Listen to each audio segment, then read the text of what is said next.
बिस्मिल्लाहिर्रहमानिर्रहीम। अस्सलाम वालेकुम नाज़रीन, आप यूट्यूब चैनल देख रहे हैं, मैं इमरान खान हूँ। नाज़रीन, ये एक बड़ी संजीदा सूरत हाल है और किसी को भी इसका इदराक नहीं हो रहा। यानी जो आपको पाकिस्तान का मीडिया बता रहा है वो सही पिक्चर नहीं है। मैंने, क्योंकि आपको याद है 2022 में हमने फ्लड्स के अंदर काम किया था, तो बहुत सारे इलाकों में अपनी टीमें बनाई थी। हमने उनसे रब्ता किया और जो चीज़ें अब पता चली हैं वो इंतहाई खौफनाक हैं। वो इतनी खौफनाक है कि सूबाई हुकूमत को या वफाकी हुकूमत को या पाकिस्तान की एस्टेब्लिशमेंट को या तो उनका अंदाजा नहीं है या वो पब्लिक को बताना ही नहीं चाहते कि पाकिस्तानियों के साथ इस वक्त हो क्या रहा है। भारत की जानिब से जो 3 दरिया हैं जिनमें अभी तक तुगयानी आई है, एक दरिया में पानी बढ़ा है और दरिया सिंध में भी पानी बढ़ा है। उसका रीजन ये है कि पाकिस्तान में भी काफी बारिशें हुई हैं। मकबूजा कश्मीर में बारिशों की वजह से जो एक फ्लो है वो दरिया झेलम में भी आया, लेकिन दरिया झेलम में सैलाब नहीं आया। दरिया चनाब में मजीद पानी भारत की जानिब से दाखिल हो रहा है और लगातार वहां पे पानी का फ्लो बढ़ रहा है। जो वहां से इतलात आई हैं दरिया चनाब से वो खतरनाक हैं। जम्मू में तूफानी बारिशें शुरू हो चुकी हैं और ये जो पानी है ये दरिया चनाब में आएगा, जबकि एक पानी बहुत बड़े पैमाने पर दाखिल होने वाला है दरिया सतलुज में, क्योंकि भारत में जो दरिया ब्यास का इलाका है वहां पे बहुत बड़े पैमाने पे कैशमेंट एरिया बना है। वो जो कैशमेंट एरिया बना तो वहां बारिश हो रही है और उस कैशमेंट एरिया का जो वहां से पानी है वो सीधा पहुंचेगा दरिया सतलुज में और दरिया सतलुज में एक बहुत बड़ा रेला इस वक्त भी गुजर रहा है। अब जब मैं आपसे बात करूं तो अगले चंद घंटों के अंदर पाकिस्तान के तीनों दरियाओं में पानी का जो फ्लो है वो बढ़ जाएगा और भारत की जानिब से मजीद पानी आएगा। डिपेंड करता है कि भारत कितना पानी छोड़ता है और कितने पानी को रोकता है। अभी तक क्योंकि भारत के अंदर भी सैलाब वाली सूरत हाल है, वहां पे जम्मू से लेकर नीचे पंजाब तक और वहां से राजस्थान तक ये पूरी पट्टी में पानी फैला हुआ है और यही पानी पाकिस्तान की जानिब दरियाओं में छोड़ा जाता है। तो 3 दरियाओं की जो सिचुएशन है वो अब आपके सामने, और उसकी वजह से पूरा का पूरा पंजाब, लगभग अपर पंजाब को छोड़ के नीचे जितना पंजाब का इलाका है वो सारा का सारा बहुत बुरी तरह मुतासर हो रहा है।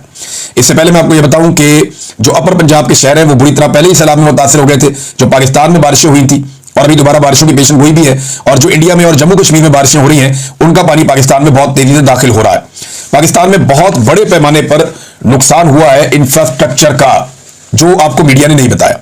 मीडिया सिचुएशन बता नहीं रहा और सोशल मीडिया सिचुएशन को बता रहा है। एक बात मैं आपको बताऊं कि पाकिस्तान के सोशल मीडिया या डिजिटल मीडिया का सबको शुक्रिया अदा करना चाहिए। डिजिटल मीडिया की वजह से बेशुमार जानें बची हैं, क्योंकि सूबाई हुकूमत बिल्कुल तैयार नहीं थी पंजाब की।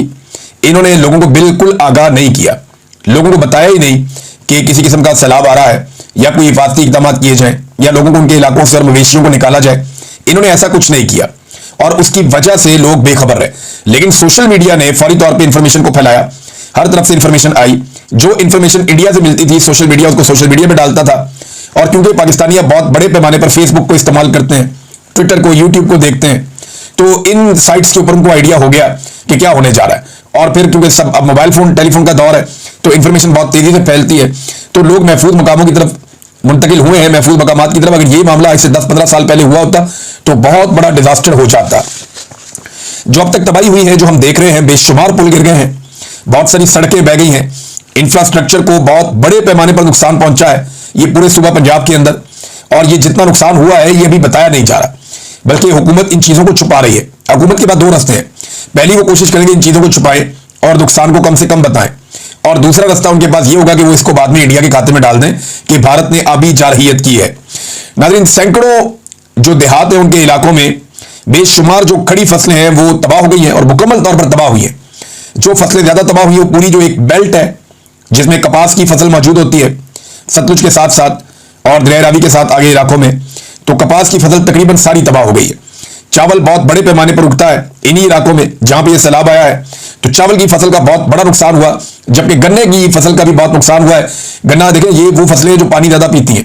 तिलों की जो पैदावार थी वो भी बहुत बुरी तरह मुतासिर हुई है, और पूरे इस रीजन के अंदर जो सब्जियों की सप्लाई लाइन है वो बहुत बुरी तरह इफेक्ट हो गई है। उसकी वजह यह है कि जो सब्जियां हैं वो शहरों के आसपास जो देही इलाके हैं वहां पे सब्जियां उगा के मार्केटों में पहुंचाई जाती हैं, ताजा सब्जी। और अब सब्जियों की सूरत हाल यह है कि फ्लड का पानी आने की वजह से वो तबाह हो गई है और सब्जियों की कीमत भी मार्केट के अंदर एकदम बढ़ गई है। लोगों के मवेशी बहुत बड़े पैमाने पर मारे गए हैं। यानी अगर गांव में किसी की एक गाय या एक भैंस मर जाए ना तो लोग उनके घर में अफसोस करने के लिए जाते हैं, और अगर कोई बच्चा पैदा हो जाए या कट्टी पैदा हो खास तौर पर तो लोग मुबारकबाद देने के लिए भी जाते हैं। लेकिन यहाँ भेड़ बकरियों को तो आप छोड़ दें, जो गायें हैं, जो भैंसें हैं, वो बड़े पैमाने पे हलाक हो रही हैं। और अभी तो आगे बीमारियां फैलने का अंदेशा है, वबा फैलने का अंदेशा है, क्योंकि पानी जहां पे खड़ा हो जाए वहां सूरत हाल क्या होती है वो सोच भी नहीं सकता। तो ये एक बहुत बड़ा डिजास्टर है, ये एक बहुत बड़ा सानिया है। जो इस वक्त पाकिस्तान में जाली हुकूमत बिठाई गई है, ये तो छोटे मोटे साने से या मामूली डिजास्टर से निपटने की सलाहियत भी नहीं रखती। ये तो हर चीज को सिर्फ कैमरे की आंख से देखते हैं कि थोड़ा बहुत मीडिया के अंदर अपनी इश्तिहारबाजी कर देते हैं, थोड़ा सा टिकटॉक कर लेते हैं, तो इस किस्म की चीजें करने के बाद इन्हें लगता है कि ये इस डिजास्टर से निकल गए।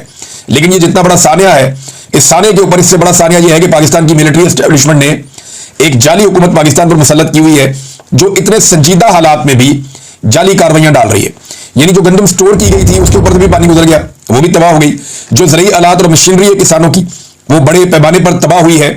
तो अब मरीम नवाज साहबा पहुंची। लेकिन अब इस मौके पर भी अगर कोई सियासत करे और इस मौके पर भी अगर कोई टिकटॉक्स बनाए या कोई इस तरह की कार्रवाइयां डाले, तो उसको आप क्या कहेंगे? क्या वो इंसानियत भी है उसके अंदर? ये वजीराबाद पहुंची मरीम नवाज साहबा और नून लीग के कारकुनों से मिली। अब ये मीडिया ने साबित कर दिया, यानी जो पाकिस्तान का रवायती मीडिया वो साबित करना चाह रहा था नहीं मरीम नवाज बड़ी कुर्बानी दे रही है, पहुंच गई सलाम मुतासरीन के पास वजीराबाद। बाद में जनाब पता चला कि जहां पे कैंप बनाया गया था स्कूल में, मरीम नवाज के निकलने के बाद लोगों को भी निकाल दिया गया, कैंप को ताला लगा दिया गया, सारी चीजें बंद कर दी गई और फैसिलिटीज खत्म कर दी गई। ये सिर्फ मरीम नवाज को दिखाने के लिए या उसकी वीडियोस बनाने के लिए एक जगह पे ये कैंप जाली बनाया गया था। और ये जो मुकाम है जहां पे ये कैंप बनाया गया था, ये सैलाबजदा इलाके से मेरी बात हो रही थी जो मकामी सहाफी हैं उनसे, उन्होंने कहा ये कई किलोमीटर दूर है, जहां पे सैलाब आया है ये एरिया उससे कई किलोमीटर दूर है। और जिन लोगों को यहां पे बिठाया गया है उनमें ज्यादातर लोग वो हैं जो नून लीग के वर्कर्स हैं, या वो लोग हैं जो सैलाब से मुतासिर नहीं हुए, ज्यादा लोग वो हैं। और उन्हें बिठा के वहां पे मरीम नवाज साहबा का एक ड्रामा करवा के, एक टिकटॉक्स बनवा के उन्हें वहां से वापस रवाना कर दिया गया और ये दिखावे के लिए एक कार्रवाई कर दी गई। लोग लगातार बता रहे हैं कि हमारा बहुत बड़ा नुकसान हुआ। किसान रहनुमाओं के जो बयान हैं वो बड़े खौफनाक हैं। एक किसान रहनुमा है, उन्होंने एक स्टेटमेंट दिया है, ये स्टेटमेंट मैं आपके सामने रखूंगा अभी। वो ये कह रहे हैं कि ये खालिद बाट साहब है, ये किसान रहनुमा है, इनका ये कहना है कि 25 लाख एकड़ खड़ी फसलें तबाह हो चुकी हैं। सबसे बड़ा मसला ये पैदा हो चुका है और ये जो फसलें मैंने आपको नाम लिए उन सबके इन्होंने नाम लेकर कहा कि ये तबाह हो गई। एक और चीज मुझे कह रहे हैं कि